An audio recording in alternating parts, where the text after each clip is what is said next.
Göğü kucaklayıp getirdim sana. Kokla, açılırsın. Solmuşsun, benzin sararmış. Yorgun bir işçinin yüzüne benziyor yüzün. Öyle bükük, bakma bana. Çam kolonyası getirdim sana. Kendi dağların hakkı sevdasını. Bolu ormanlarından çarpan bir koku. Sanki Köroğlu'nun ter kokusu. Aman kokusu, billah kokusu. Canlarım, canım benim. Üzme kendini bu kadar. Sana umudu öğretmeyenlerin suçu mu var? Bak yeryüzü ne kadar da geniş, ne kadar da dar.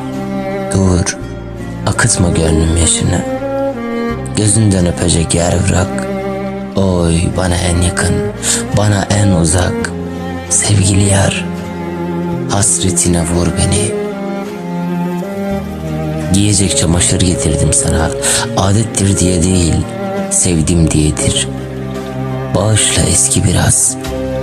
Bedenim uygundur diye bedenine elimle yıkadım, ütüledim, elma ağacında kuruttum. Günler sarmal bir yay gibi, bunu unutma.